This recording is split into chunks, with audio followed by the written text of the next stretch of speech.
Gold, trusted gold buyers. మీరు తాకట్టు పెట్టిన బంగారాన్ని విడిపించి ఈ రోజు ఉన్న మార్కెట్ ధరకు కొనబడను.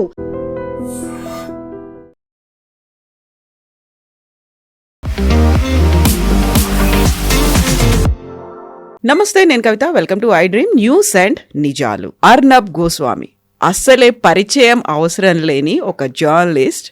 తనని గోడీ మీడియాగా అభివర్ణిస్తూ ఉంటారు. మోదీ ఎన్డీఏ గవర్నమెంట్ ఏం చేసినా తను సపోర్ట్ చేస్తూ ఉంటాడు అనేటువంటి ఒక మాట ఉంటుంది. బట్ సడన్గా అర్నబ్ గోస్వామి వాయిస్లో ఎందుకని చేంజ్ కనిపిస్తోంది? తన ట్యూన్ ఎందుకు మార్చుకున్నారు అనేటువంటి ఒక ప్రశ్న కూడా వినిపిస్తోంది. ఢిల్లీ పొల్యూషన్ మొదలు ఆరావళి పర్వతాలు కావచ్చు, లేకపోతే ఇండిగో సమ్మె, వీటన్నిటి నేపథ్యంలో ప్రభుత్వాన్నే ఆయన ఎందుకు క్వశ్చన్ చేస్తున్నాడు? నేను కేవలం పీపుల్ కోసమే ఆలోచిస్తాను, యాంటీ గవర్నమెంట్, ప్రో గవర్నమెంట్, దీని గురించి నేను పట్టించుకోను అని అర్నబ్ చెప్తున్నప్పటికీ కూడా అర్నబ్ వాయిస్ ఎందుకు చేంజ్ అయింది అనేదే ఇప్పుడు సోషల్ మీడియాలో పెద్ద చర్చగా మారింది. దీని గురించే మాట్లాడుకుందాం. మనతో పాటుగా ఉన్నారు సీనియర్ జర్నలిస్ట్ సురేష్ కొచ్చాతిల్ గారు. సార్ నమస్తే. సో అర్నబ్ గోస్వామి ఎలా అయితే ఒక రైట్ వింగ్, ఒక లెఫ్ట్ వింగ్ అంటే కంప్లీట్గా రైట్ వింగ్ని రిప్రజెంట్ చేస్తుంటాడు. ఒక కంప్లీట్ సపోర్ట్ అనేది ఫ్రమ్ హిజ్ ఎండ్ మోదీకి ఉంటుంది. మోదీ ఏం చేసినా వావా అనుకుంటూ ప్రైజ్ చేసేటువంటి మోదీ ఇప్పుడు మోదీని ఎందుకు క్రిటిసైజ్ చేస్తున్నాడు అర్నబ్ అనేది? ఎందుకంత సడన్గా చేంజ్ కనిపించింది ఈ 1 monthలో? దీనికి చాలా కారణాలు ఉన్నాయి. దీనికి ఒక బ్యాక్ స్టోరీ ఉంది. మనం ఫస్ట్ టెలివిజన్ ఛానల్ మొదలైనప్పుడు భారతదేశంలో ఒకటే ఛానల్ ఉండే 1985లో. నాకు ఇప్పుడు కూడా గుర్తుంది, దూరదర్శన్. 85లో ఏషియన్ గేమ్స్ వచ్చినప్పుడు కలర్ టీవీ దేశానికి వచ్చింది. ఈసీ టీవీ మన దగ్గర ఉన్న ఈసీఎల్ వాళ్ళు తయారు చేసిన కలర్ టీవీతో. మా కాలనీలో జమస్మాని అప్పుడు ఒక ఇంట్లోనో 2 ఇంట్లోనో కలర్ టీవీ ఉండే. సో అందరు వాళ్ళ ఇంటికి వెళ్ళి ఒక చిన్న పండుగలాగా 10-100 మంది రూమ్లో కూర్చొని కలర్ టెలివిజన్ చూస్తుండే. అక్కడి నుంచి ఎన్డీటీవీ వచ్చిన తర్వాత న్యూఢిల్లీ టెలివిజన్, ప్రణయ్ రాయ్, రాధికా రాయ్ కలిసి స్టార్ట్ చేసిన NDTV. NDTV was basically of shot of Doordarshan. ఎందుకంటే దూరదర్శన్లో వరల్డ్ దిస్ వీక్ అని చెప్పి ఒక ప్రోగ్రామ్ వస్తుండే ముందు. మేమంతా ఎర్లీ డేస్ ఆఫ్ జర్నలిజంలో చేరడానికి టైంలో కూడా మోటివేషన్ ప్రణయ్ రాయ్ ఉండే. ఆయన దొరాబ్ సుపారీవాలా అని చెప్పి ఒక ఎలక్షన్ అనలిస్ట్ ఆ టైంలో వస్తుండే. They use to analyse election, చాలా బాగా చేస్తుండే. ఆ టైంలోనే బేసిక్ గ్రాఫిక్స్ పెట్టుకొని కానీ చూడడానికి చాలా ఇంట్రెస్టింగ్ ఉంటుండే. వరల్డ్ దిస్ వీక్ అనే ప్రోగ్రామ్ దూరదర్శన్లో ఉండే ముందు. అది తర్వాత పెద్ద కాంట్రవర్సీ అయింది. దాంట్లో ఎఫ్సిటీ అంటే ఫ్రీ కమర్షియల్ టైం ఎక్సెస్గా వాడుకున్నారు ప్రణయ్ రాయ్ అని చెప్పి ఒక సిబిఐ కేసు అంతా వచ్చింది రాజీవ్ గాంధీ హయాంలో. దాని తర్వాత సపరేట్గా వెళ్ళిపోయి ఆయన సొంతంగా స్టార్ట్ చేసుకున్నారు ఎన్డీటీవీ. సో అక్కడి నుంచి కొన్ని ఛానల్స్ రావడం మొదలుపెట్టి ఏషియానెట్ మలయాళంలో, డిఎంకే వాళ్ళ సన్ టీవీ, అది కాకుండా మిగతా చిన్న ఛానల్ నార్త్ ఇండియాలో ఇండియా టుడే, తర్వాత ఆజ్ తక్ వచ్చింది. టైమ్స్లో అంతా తర్వాత వచ్చారు. దీనికన్నా ముందు వచ్చిన ఛానల్స్ ఇదని. సో కాంపిటీషన్ పెరిగినప్పుడు ఆ టైంకి ఏమైందంటే newspaper was a dying medium. మెల్లమెల్లగా మనం కొంచెం ఫాస్ట్ ఫార్వర్డ్ చేసుకుంటే కోవిడ్ టైంకి వచ్చేదాకా చాలా మటుకు television channels was running rampant. News paper ఏమో అక్కడి నుంచి వాళ్ళ డౌన్ఫాల్ స్టార్ట్ అయింది. ఇప్పుడు కూడా మీరు చూడండి, major news papers including Deccan Chronicle కానీ, టైమ్స్ ఆఫ్ ఇండియా కానీ, హిందూ కానీ, వాళ్ళ కోవిడ్ టైంలో ఉన్న సర్క్యులేషన్, కోవిడ్ కన్నా ముందు ఉన్న సర్క్యులేషన్ కన్నా హాఫ్ సర్క్యులేషన్ నడుస్తుంది. అంటే ఫర్ ఎగ్జాంపుల్ ముందు 3 లక్షల కాపీలు అమ్ముతూ ఇప్పుడు 1.5 కాపీలు కూడా బేర్లీ ఏబుల్ టు సెల్. చాలా పెద్ద డిస్కౌంట్లు అమ్ముతున్నారు వాళ్ళు. ఫర్ ఎగ్జాంపుల్ ఒక నేషనల్, ఒక లీడింగ్, ఎందుకు పేరే చెప్పేద్దాం, టైమ్స్ ఆఫ్ ఇండియా ఇప్పుడు వాళ్ళు ఆఫర్ చేసేది యాన్యువల్ ప్యాకేజ్ నాకు 1700. 1700 మొత్తం సంవత్సరం మీకు కాపీ వచ్చేస్తుంది. దానికే బదులు నేను ఆన్లైన్ సబ్స్క్రైబ్ చేసుకున్నాను, అది కూడా ఉంది నాకు. కానీ వ్యూయింగ్ హ్యాబిట్స్ మారిపోయాయి. ఎందుకు చెప్తున్నానంటే అర్నబ్ గోస్వామి జర్నీ కూడా మనం అర్థం చేసుకోవాలి. అర్నబ్ గోస్వామి కూడా ప్రింట్ మీడియా నుంచి వచ్చింది. ఆయన Rajdeep Sardesai was aviation correspondent of times of India. నేను టైమ్స్ ఆఫ్ ఇండియా ఉన్న టైంలో బాంబేలో, అంటే అప్పుడున్న బాంబేలో టైమ్స్ ఆఫ్ ఇండియాలో హీ వాజ్ ఏవియేషన్ కరెస్పాండెంట్. ఆయనకి ఏవియేషన్ గురించి ఏం తెలుసో మనకు తెలియదు, కానీ వాళ్ళ నాన్నగారి పేరు మీద రికమెండేషన్లు వచ్చారు. రాజ్దీప్ సర్దేశాయ్, దిలీప్ సర్దేశాయ్ క్రికెటర్ కొడుకు అని చెప్పేసి. దాని తర్వాత వీళ్ళిద్దరూ టైమ్స్ నౌకి వెళ్ళారు. మనం అక్కడ చూసాం ఎన్డీటీవీలో చాలా మటుకు తిరిగారు వీళ్ళు జర్నీ అంతా. కానీ over a period of time వీళ్ళు సొంతంగా ఛానల్ పెట్టుకోవాలని చెప్పి అందరికీ ఒక విష్ ఉండే. కానీ ఒక ఛానల్ మొదలు పెట్టడం అంటే మినిమం మీ దగ్గర ఒక 1000 కోట్లు ఉండాలి. ఇన్ఫ్రాస్ట్రక్చర్ కానీ, మీ సొంత బిల్డింగ్ కానీ, network, team buildup, uplinking, downlinking, జీతాలు చాలా ఉంటాయి. నాకు తెలుసు, ఎందుకంటే I was the CEO of Janam TV covid టైంలో. నాకు తెలుసు నెలకు మినిమం ₹1,50,00,000 లేకుంటే జీతం ఇవ్వలేము మనం. ₹1,50,00,000 మీకు అకౌంట్లో వచ్చి 28 తారీఖు పడితేనే మీరు 1వ 2వ తారీఖుకి జీతం ఇవ్వచ్చు. ఇక్కడ కూడా మనం చూస్తాం తెలుగు ఛానల్స్ కూడా చాలా మటుకు జీతాలు చాలా లేట్ ఇస్తారు. అది తర్వాత ఈ కోవిడ్ తర్వాత ఇంకా దారుణం అయిపోయింది పరిస్థితి. ఇప్పుడు ఒక నార్మల్ ఛానల్ నడిపేయాలంటే మీకు ఒక 5 నుంచి 6 కోట్లు కావాల్సి వస్తుంది. ఇది నేను చెప్పలేదు, శ్రీకంఠన్ నాయర్ అని చెప్పి was former head of Doordarshan news. దాని తర్వాత ఆయన సొంతంగా ఛానల్ పెట్టుకున్నారు ఫ్లవర్స్ అని చెప్పి కేరళలో, అండ్ 24 న్యూస్ అని చెప్పి వెరీ వెల్, చాలా రెస్పెక్టబుల్ ఛానల్. నంబర్ 2, నంబర్ 3 పొజిషన్లో టీఆర్పీలో ఉంటుంది. First is Asianet. ఆయన మనకు స్పీచ్ ఇస్తూ కేరళ విజన్ అని చెప్పి అక్కడ ఉన్న cable operators major number 1 cable operator, వాళ్ళకి యాన్యువల్ కాన్ఫరెన్స్ ఉంటుంది. వాళ్ళందరూ మీడియా వాళ్ళు వచ్చి మాట్లాడతారు, including people like Arnab has spoken earlier. అక్కడ వచ్చి ఆయన అన్నారు ఇదే మాట, నేను ఇప్పుడు నా సేల్స్ వాళ్ళతో మాట్లాడడానికి భయపడుతున్నాను, ఎందుకంటే నేను కొంచెం ప్రెషర్ పెడితే రాజీనామా ఇచ్చేసి వెళ్ళిపోతున్నాడు. అడ్వర్టైజింగ్ లేదు ఫీల్డ్లో, అందరూ డిజిటల్కి మూవ్ అయిపోయారు. So we have come from print to television to digital. Exactly. కొంతమంది సోషల్ మీడియా అంటారు, సోషల్ మీడియా కాదు, ఇట్స్ అ డిజిటల్ మీడియా. ఈ అడ్వాంటేజ్ ఏంటంటే శాటిలైట్ ఛానల్స్కి ఆ డిసడ్వాంటేజ్ కూడా, శాటిలైట్ నుంచి వచ్చే కంటెంట్ తీసుకొని వాళ్ళు మళ్ళీ యూట్యూబ్ అప్లోడ్ చేస్తారు, రీల్స్ తయారు చేస్తారు ఇన్స్టాగ్రామ్లో, అది కాకుండా ట్విట్టర్లో కూడా దాన్ని ట్వీట్ చేస్తారు. చాలా మటుకు ఇదే నడుస్తుంది ఇప్పుడు. అది కాకుండా వాళ్ళ సొంతం పే బై ఛానల్ కూడా పెట్టుకున్నారు కొంతమంది, పే బై వ్యూ అని చెప్పేసి ప్రైమ్ కంటెంట్ని. So Arnab Goswami channel start చేసినప్పుడు ఫస్ట్ ఇనీషియల్ ఇన్వెస్ట్ ఆయన బయటకు వచ్చినప్పుడు ఆయనకు ఒక ఆల్మోస్ట్ 800 కోట్లు కావాలండి. దాంట్లో నాకు తెలిసిన మటుకు 500 కోట్లు మోహన్ దాస్ పై అండ్ రాజీవ్ చంద్రశేఖర్ ఇన్వెస్ట్ చేశారు. రాజీవ్ చంద్రశేఖర్ ఆ టైంలో బీపీఎల్ మొబైల్ అమ్మిన తర్వాత ఆయన దగ్గర డబ్బులు చాలా ఉండే. Now of course is the president of Kerala BJP and owner of Asianet news. So Arnab ఏం చేశారంటే ఇంగ్లీష్లో స్టార్ట్ చేద్దాం ఫస్ట్ అని చెప్పి, మనకు తెలిసిందే ఇంగ్లీష్లో ముంబై నుంచి స్టార్ట్ చేశారు. First editor owned news paper, television. అది బాగానే నడిచింది. ఫస్ట్ ట్రాన్స్లోనే ఆయనకి చాలా మటుకు ఇన్వెస్టర్స్ దొరికారు. సో మోహన్ దాస్ పైకి అండ్ రాజీవ్ చంద్రశేఖర్కి ఒక గోల్డెన్ హ్యాండ్ షేక్ ఇచ్చేసి వాళ్ళు పెట్టిన డబ్బు కన్నా డబుల్ వాపస్ ఇచ్చేశారు. అది ట్రాన్సాక్షన్ ఎంత జరిగిందో మనకు తెలియదు, ఎందుకంటే it's not a public limited company. కానీ I believe they got double the money. సరే, ఆ టైం తర్వాత he wanted to expand. Hindi start చేశారు, దాని తర్వాత బెంగాలీ స్టార్ట్ చేశారు, కన్నడ స్టార్ట్ చేశారు. కానీ దీంట్లో Bengali and Kannada not taken off, అంత మటుకు వాళ్ళ గ్రోత్ రాలేదు, అడ్వర్టైజింగ్ లేదు దానికోసం. ఇవాళ కూడా మీరు చూడండి, తెలుగులో ఉన్న లీడింగ్ టెలివిజన్ నెట్వర్క్ వాళ్ళ రెవెన్యూ తెలుగు ఛానల్ కన్నా వాళ్ళ కన్నడ ఛానల్ నుంచి రెవెన్యూ ఎక్కువ వస్తుంది వాళ్ళకి. సో మీకు చాలా డిఫికల్ట్ ఛానల్ నడిపేయడం. సో మీరు డిపెండ్ అవుతారు గవర్నమెంట్ మీద. మీరు చూస్తున్న చాలా మటుకు యాడ్లు ఇప్పుడు పంజాబ్ గవర్నమెంట్ ఉండండి, ఉత్తరప్రదేశ్ గవర్నమెంట్, మధ్యప్రదేశ్, వాళ్ళు నడిపిస్తున్న స్కీమ్ల గురించి ఒక చిన్న 1 minute 2 minute క్లిప్ తీసుకొని న్యూస్ కన్నా ముందో న్యూస్ కన్నా తర్వాత పెడతారు. ఒకసారి న్యూస్ నడిమిట్లో కూడా పెడతారు ప్రైమ్ టైం వ్యూయింగ్కి. దానికి డబ్బులు తీసుకుంటారు. దానికి వీరు ప్రతి స్టేట్ గవర్నమెంట్ని అప్రోచ్ అవుతారు, ఎవరైనా కానివ్వండి. అది not just Arnab's Republic, India Today వాళ్ళు చేస్తారు, ఎన్డీటీవీ వాళ్ళు చేస్తారు, సిఎన్ఎన్ న్యూస్ 18 అందరు చేస్తారు, ఈవెన్ లోకల్ వర్నాక్యులర్ ఛానల్స్ కూడా చేస్తారు. ఇది వెబ్సైట్స్ దగ్గర నుంచి అన్నీ కూడా అదే. ఇది కాకుండా మోదీ గవర్నమెంట్ యాడ్స్ కూడా వస్తూనే ఉంటాయి అన్నమాట. So this is what you must be seeing regular. Empanelment అంటారు దాన్ని. ఎంపానల్మెంట్ ఏజెన్సీస్, అది empanelment of television channels. Me TRP rating బట్టి ఇప్పుడు నేషనల్ లెవెల్లో డిఐవిపి ఉంటుంది, డైరెక్టర్ జనరల్ ఆఫ్ ఆడిట్, అది కూడా మార్చారు ఇప్పుడు గవర్నమెంట్. లోకల్ స్టేట్ లెవెల్లో డిఐపిఆర్ ఉంటారు. సో రేవంత్ రెడ్డి గవర్నమెంట్ ప్రోగ్రాములు కానీ అది అన్నీ చూపిస్తున్నారు, ప్రింట్లో వస్తుంటుంది, టెలివిజన్లో కూడా వస్తుంది. లాస్ట్ ఒక సంవత్సరం పాటు ఆయన ఢిల్లీకి షిఫ్ట్ అయిపోయారు కంప్లీట్గా, నోయిడా షిఫ్ట్ అయిపోయారు, పెద్ద స్టూడియో కట్టారు అక్కడ. నాకు అనిపిస్తుంది బహుశా అది చేసిన ఒక తప్పు అది. ఎందుకు అఫ్కోర్స్ ల్యాండ్ చాలా చీప్గా దొరికింది, ఎందుకంటే ఉత్తరప్రదేశ్ గవర్నమెంట్ ఒక మీడియా సిటీ అని స్టార్ట్ చేశారు. అక్కడ ఏ ఛానల్ వాళ్ళు వచ్చినా కానీ వాళ్ళకి చాలా కన్సెషనల్ రేట్లో వాళ్ళు ల్యాండ్ ఇచ్చారు. ఐడియా ఏంటంటే ఒకటే ప్లేస్లో ఉద్యోగం వాళ్ళు ఉన్న లోకల్ వాళ్ళకు కూడా ఉత్తరప్రదేశ్లో ఉన్న వాళ్ళకి ఉద్యోగం అంటే డ్రైవర్లు కానివ్వండి, హౌస్ కీపింగ్ స్టాఫ్ కానీ అట్లాంటి వాళ్ళకైనా ఉద్యోగం వస్తుంది కదా, మిగతా వాళ్ళన్నీ బయట నుంచి రావచ్చు బహుశా. Arnab Goswami dependence on government చాలా పెరిగింది అన్నమాట. 2004 ఎలక్షన్ టైంలోనే ఒక ఇన్ఫ్లెక్షన్ టిప్పింగ్ పాయింట్ అంటాం మన ఇంగ్లీష్లో. Famous interview with Rahul Gandhi, అది కంప్లీట్ మెస్అప్ అయిపోయింది రాహుల్ గాంధీ ఇంటర్వ్యూ.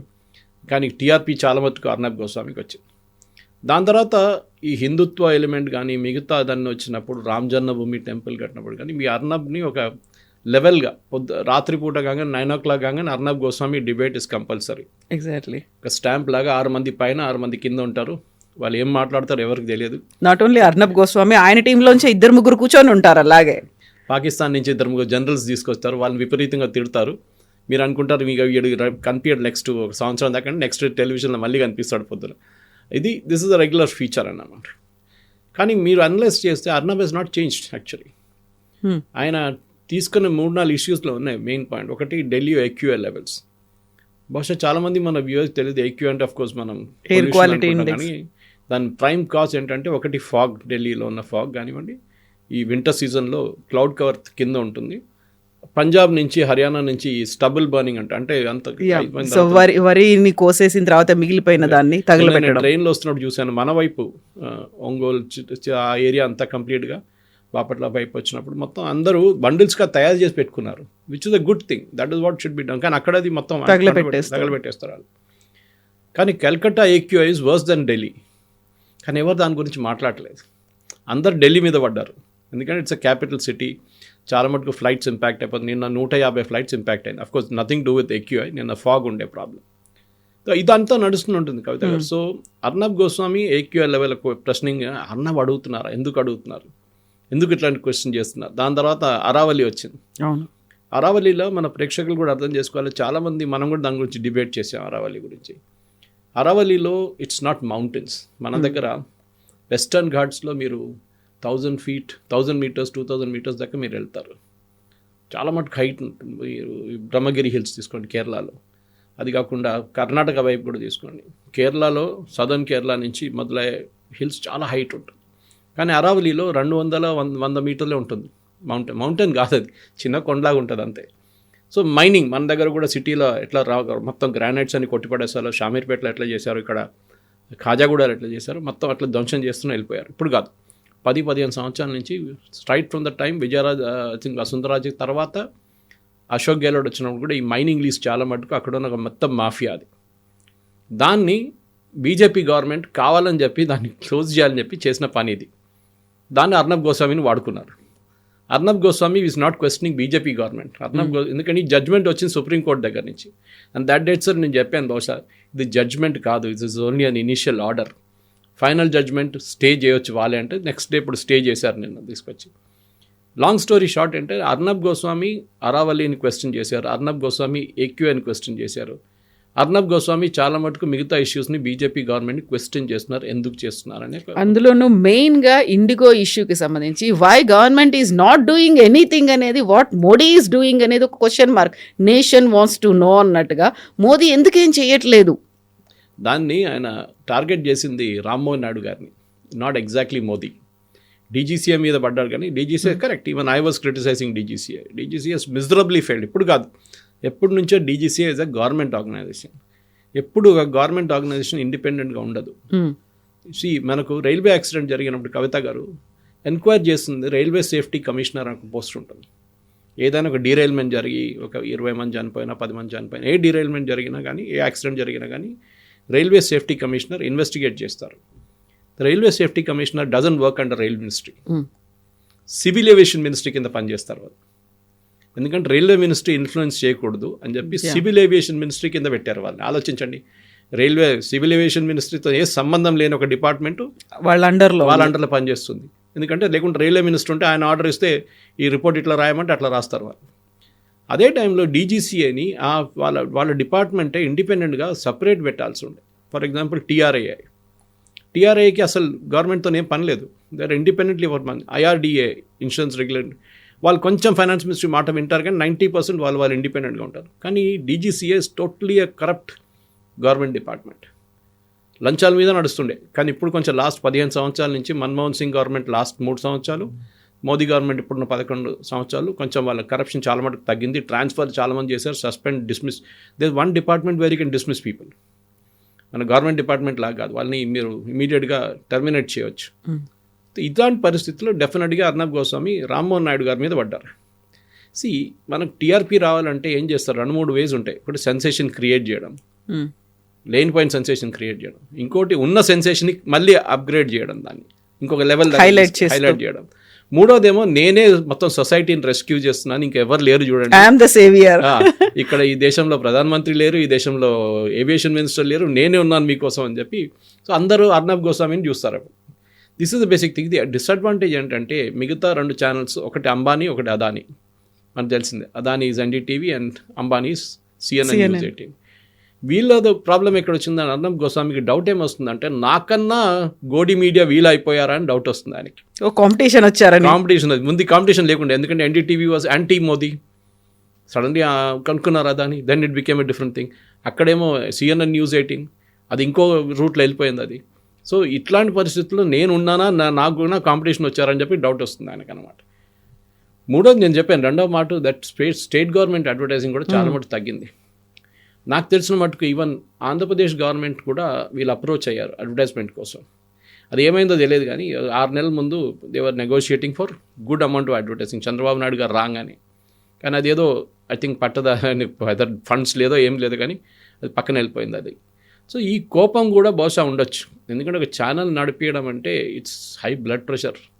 రాత్రి నిద్ర రాదు, మొత్తం మైండ్లో ఫిగర్స్ అంతా తిరుగుతుంటాయి. And I know for sure that Arnab Goswami తను పనిచేసి చాలామంది క్లోజ్ ఫ్రెండ్స్, నాకు నా ఫ్రెండ్స్ కూడా వాళ్ళు మీడియా ఇండస్ట్రీ వాళ్ళు చెప్తుంటారు, ఆయన సడన్గా హైపర్ అయిపోతారు. ఒక న్యూస్ మిస్ అయింది అనుకోండి, ఇంకొక ఛానల్ వచ్చిందంటే రిపోర్టర్స్ని మొత్తం వాయించేస్తారంట కంప్లీట్గా. వేర్ యూ స్లీపింగ్, నిద్రపోతున్నారా మీరు, వాళ్ళు చూడండి వాళ్ళ ఛానల్ వచ్చింది మన దాంట్లో రాలేదు ఎందుకు అని చెప్పేసి. సో బ్రేకింగ్ న్యూస్ కల్చర్లో కూడా కొంచెం చాలా మటుకు ప్రెషర్ ఎక్కువైంది. టీఆర్పీలో ఈ స్టిల్ అహెడ్, దాంట్లో డౌట్ లేదు. కానీ కవిత గారు, ఇది ఎంటైర్ టెలివిజన్ ఇండస్ట్రీ రెవెన్యూ తగ్గుతే వస్తుంది. Over a period of last 3-4 సంవత్సరాల్లో డిజిటల్ షిఫ్ట్ అయిపోయారు మొత్తం. నేను ఎగ్జాంపుల్ ఇస్తాను మీకు. ఏషియానెట్ న్యూస్ తీసుకోండి, number 1 in TRP in Kerala, 126లో నడుస్తుంది. Closest one is 24, and then reporter TV ఉంది. వాళ్ళ ఒక చిన్న స్కామ్ జరిగింది, రిపోర్టర్ని ఇప్పుడు దాన్ని తీసేశారు బార్క్ నుంచి. దాని తర్వాత మనోరమ అండ్ మాతృభూమి. 126 తర్వాత నెక్స్ట్ ఇస్ 80, దాని తర్వాత 40, అంటే హాఫే ఉన్నారు మిగతా కాంపిటీషన్. ఏషియానెట్కి మొత్తం యాడ్స్ రావాలి కదా, వాళ్ళ నేషనల్ యాడ్ మీరు చెక్ చేస్తే, నేను రెగ్యులర్గా ట్రాక్ చేస్తుంటాను యాడ్స్ అంతా, దాని మీద ఉంటుంది మన బిహేవియర్ ఎట్లా ఉంటుంది ఛానల్ది. వాళ్ళ దగ్గర 1-2 కార్ యాడ్లు వస్తాయి అంతే. ఒకటి మారుతి నడుస్తుంది క్యాంపెయిన్, ఇప్పుడు యాడ్స్ రావట్లేదు వాళ్ళకి.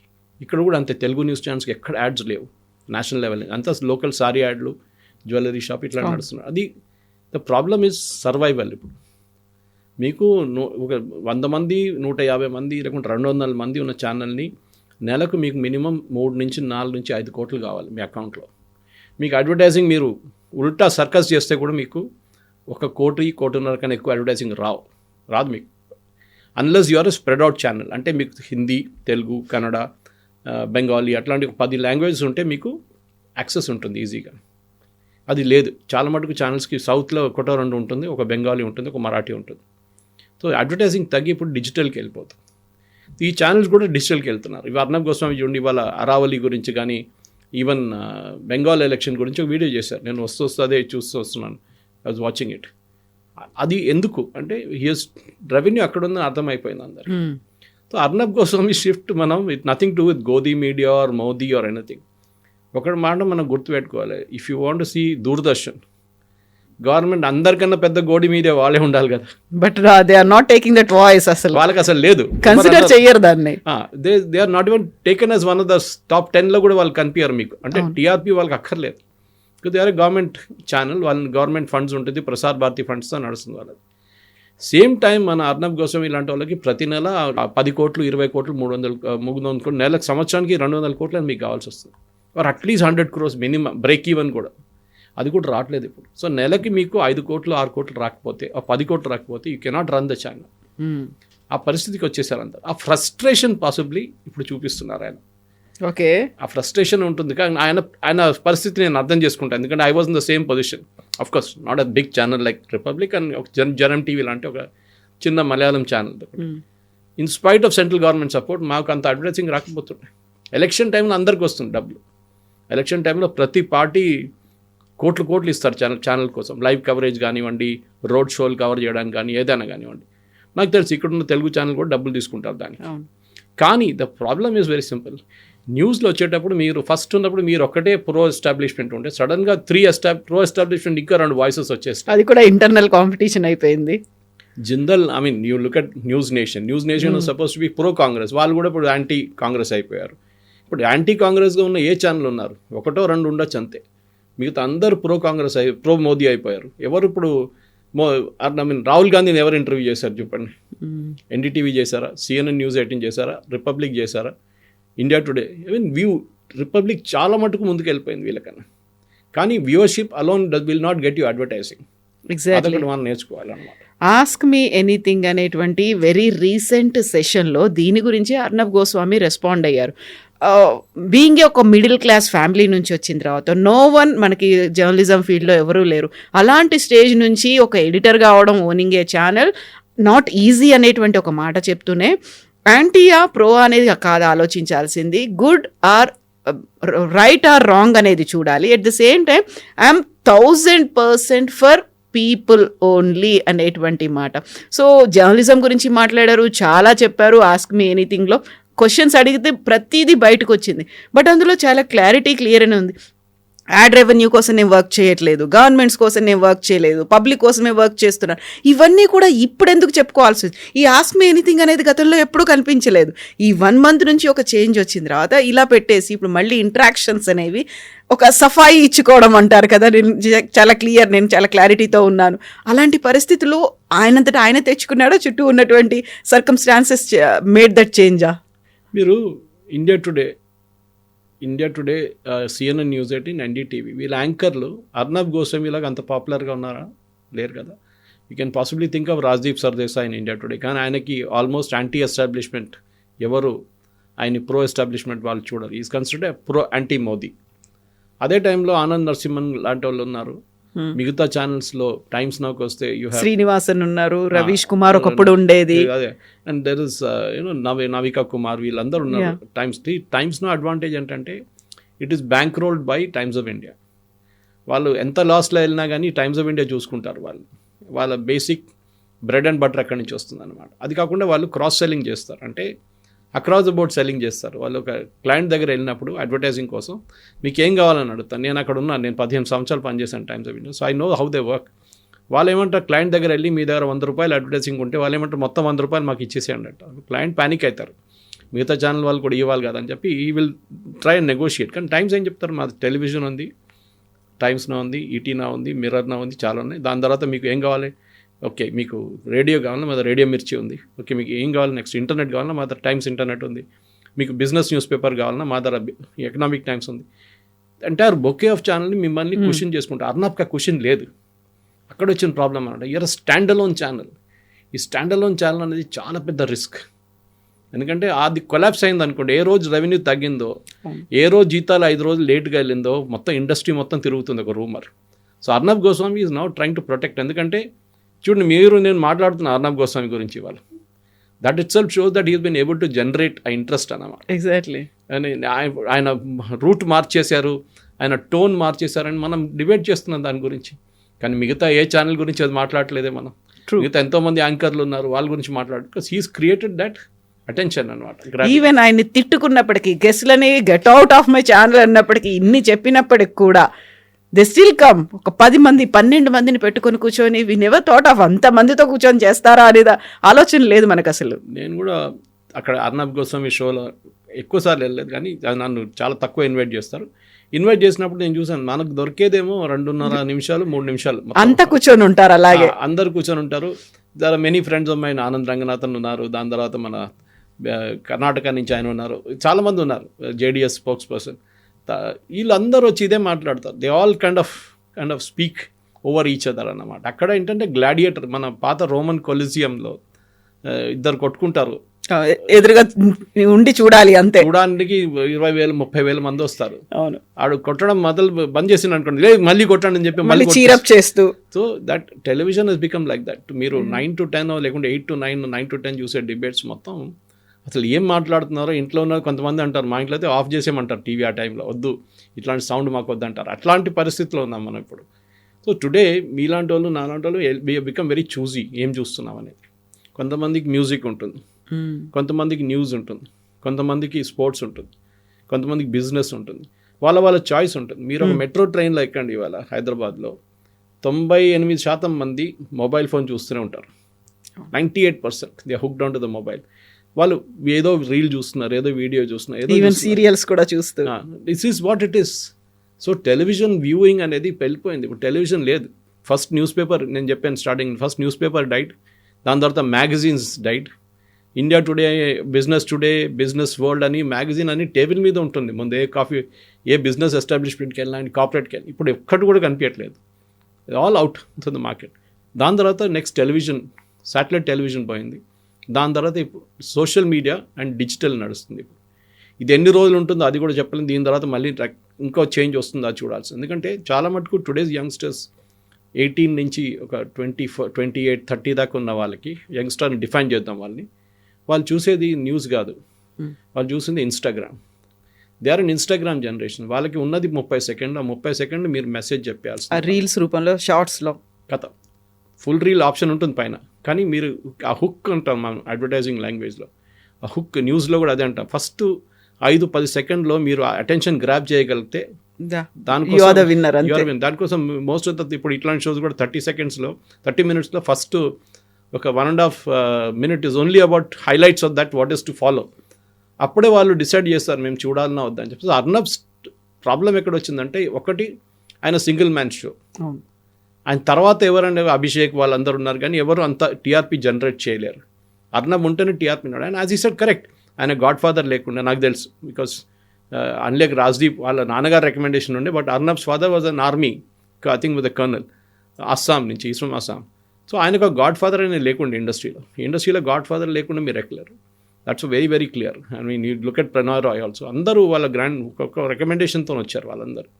ఈయనకు ఎవరు లేకుండే, అదొక పెద్ద డిస్టర్బెన్స్. ఈవెన్ నౌ ఆయన యాంటీ ఎస్టాబ్లిష్మెంట్ ఎంత టార్గెట్ చేస్తారో, ప్రో ఎస్టాబ్లిష్మెంట్ వాళ్ళు కూడా అంతే టార్గెట్ చేస్తారు. ఏదో ఒక రోజు మోదీ గారిని కొంచెం ఇట్లా మాట తిట్టారు, కానీ అందరూ ఆయన మీద పడతారు వచ్చి, బీజేపీ వాళ్ళు, రైట్ వింగ్ వాళ్ళు. At the same time opposite side నుంచి కాంగ్రెస్ వాళ్ళైతే గోడీ మీడియా అది ఇది, రాహుల్ గాంధీ అయితే రెగ్యులర్గా చెప్తూనే ఉంటారు. సో బోత్ వేస్, ఇప్పుడు ఇంగ్లీష్లో అంటాం rock in the heart place అని, ఇక్కడ పోతే ఇక్కడ కొడుతున్నారు, అక్కడ పోతే అక్కడ కొడుతున్నారు. Possibly will find a way out. కానీ ఒకటేంటంటే టీఆర్పీ ఈజ్ అ గేమ్. ఆ టీఆర్పీ కూడా ఇప్పుడు పోయింది, క్రెడిబిలిటీ. నెక్స్ట్ ఏంటంటే డిజిటల్లో మీరు how much of views you can get. ఆ వ్యూస్లో కూడా ఏదో వంట చేయడము, దానికి లేకుంటే సినిమా రీల్ చేయడం కాదు. Clients are become very choosy. Kavitha garu, ఇప్పుడు ఒక క్లయింట్ దగ్గర వెళ్తే, ఫర్ ఎగ్జాంపుల్ టాటా వాళ్ళ దగ్గర వెళ్తే, వాళ్ళు అంటారు మాకు కార్లు అమ్మాలి, మాకు మినిమం అది 10 lakhs నుంచి స్టార్ట్ అవుతుందని వాళ్ళకు అనుకుందాం. వాళ్ళు 5 lakhs కార్లు కూడా ఉన్నాయనుకోండి, మాకు 10, 15, 20 లక్షల కార్ అమ్మాలంటే మీ చూసే వాళ్ళకి ఆ కెపాసిటీ ఉందా కొనడానికి? వాడికి సైకిల్ కొనడానికి కెపాసిటీ ఉందా, మోటార్ సైకిల్ కొనడానికి కెపాసిటీ ఉందా, 10 లక్షల కారు కొనడానికి కెపాసిటీ ఉందా అని అడుగుతున్నారు. చాలా క్లియర్గా అడుగుతున్నారు. బయింగ్ కెపాసిటీ ఎలా ఉంది? ఎస్, మేము మా దాంట్లో పాత when I was selling advertising space, మా దాంట్లో ఒక ఆల్ ఇండియా లెవెల్లో ఒక సర్వే నడుస్తుంది, ఏబీసీ సర్వే నడుస్తుంది. అది దాంట్లో A1, A2, B1, B2, C1, C2 అంటారు. అది కేటగరైజేషన్ అంటారు. Post graduation plus 1 lakh income A1, అట్లాంటి కేటగరైజేషన్లో ఎంతమంది చూస్తున్నారు. సో అర్నబ్కి ప్రాబ్లం ఏంటంటే, అర్నబ్ అడ్వాంటేజ్ అండ్ డిసడ్వాంటేజ్ అదే. ఆయనకు చూసేది ఆల్మోస్ట్ 80% మంది are in the A1, A2 category. ఆయనకు భయం ఏంటంటే వాళ్ళు డిసపియర్ అయిపోతే, వాళ్ళు B1, B2 వాళ్ళు వస్తే నేను మళ్ళీ struggle for existence Hindi channel లాగా నేను పాన్ పరాగు లేకుంటే బనియన్లు మిగతా ఉంటాయి చూడండి, అన్ని అట్లాంటి అన్ని అమ్ముకోవాల్సి వస్తుంది. నాకు ఇలాచీ యాడ్ కూడా వచ్చింది, పాన్ పరాగ్ అనుకుంటా, ఇలాచీ యాడ్ అది కూడా ఉంది, MDH మసాలాలు అట్లా ఆ అడ్వర్టైజింగ్ వస్తుంది. నాకు అది వద్దు, నాకు BMW కావాలి, నాకు సోనీ టీవీ 72-inch టీవీ కావాలి, నాకు అట్లాంటి యాడ్స్ రావాలని చెప్పి ఒక కోరిక ఉంటుంది అందరికీ. ఐ మీన్ అదే కమింగ్ బ్యాక్, ఒక సీఈఓగా ఉన్నప్పుడు నాకు కూడా కోరిక ఉంది, నా అడ్వర్టైజింగ్లో it should be top class, ఒక ప్రీమియం యాడ్స్ ఉండాలి. నాకు ఎందుకు ఇట్లాంటి మసాలా యాడ్లు, ఈ బనియన్ యాడ్లు నాకు వద్దు అని చెప్పేట్టు. So this is where it is, the entire conflict is boiled down to money, డబ్బులు. రెవెన్యూ లేకుంటే అర్నబ్ గోస్వామి కూడా ఏం చేయలేరు. అర్నబ్స్ మూమెంట్ ఇంటూ ఒక ఏం చెప్తారు, ఒక పొలిటికల్ స్విచ్ కాదు ఇది. ఇప్పుడు మీరు నేను మాట్లాడుకున్నా అరావళి అని మాట్లాడుకున్నప్పుడు అరావళి హ్యాష్ట్యాగ్ వేస్తే ఒక 50,000, 40,000 వ్యూస్కి వెళ్ళిపోతుంది. సేమ్ టైం SIR మొదలైనప్పుడు SIR నుంచి ఉండే, SIR హ్యాష్ట్యాగ్ ఏంగానే SIR హ్యాష్ట్యాగ్లు పోతుంది. సో టుడే మొత్తం టెలివిజన్ అనేది హ్యాష్ట్యాగ్ల మీద నడుస్తుంది, మీ థంబ్నెయిల్స్ మీద నడుస్తుంది. ఇదే basic structure. So Arnab is also now changing. ఆయన చాలా మటుకు ఆల్మోస్ట్ 60% వాళ్ళ ఫ్రెండ్స్ కూడా చెప్తున్నారు, వాళ్ళు పనిచేసే కొలీగ్స్ కూడా చెప్తున్నారు, ఆయన చాలా టైం ఇప్పుడు డిజిటల్లో స్పెండ్ చేస్తున్నారు. అదే కంటెంట్ని డిజిటల్లో 2 నిమిషాలు 3 నిమిషాలు స్టోరీ చెప్పేస్తున్నారు ఆయన. Which is a major change. So I don't think అర్నబ్ని ప్రో ఎస్టాబ్లిష్మెంటో యాంటీ ఎస్టాబ్లిష్మెంట్ చూడకూడదు, కరెక్ట్. బట్ డిఫాల్ట్ ఆయన ఒక మోదీ ముద్ర పడిపోయింది అలా. భక్త్ చెప్తా, నన్ను కూడా చెప్తారు Modi bhakt, okay that's fine, no problem. కానీ యాజ్ అ నేషనల్ లెవెల్ ఒక ఇమేజ్ ఉండంటే Arnab is got the number 1 image, ఇంకెవరికి లేదు ఆ image. Yes, sir. Thank you so much, sir. Thank you. And for more videos, Please subscribe to iDream. Please subscribe to iDream. Please subscribe iDream. And please subscribe to iDream. For more videos, subscribe to iDream. please like, share, and subscribe to the channel. Congratulations, iDream. Subscribe to iDream. Subscribe to iDream. So subscribe to iDream Media. iDream ki iDream team andarki huge congratulations. Please subscribe iDream Media. Please subscribe to iDream. Subscribe iDream. Please subscribe to iDream. iDream అంటే నా కళల ఛానల్ను subscribe చేసుకున్న నోరు తిరుగుతలేదు, మీరైతే గంట గుర్తు కొట్టండి. For more such videos, please subscribe to iDream.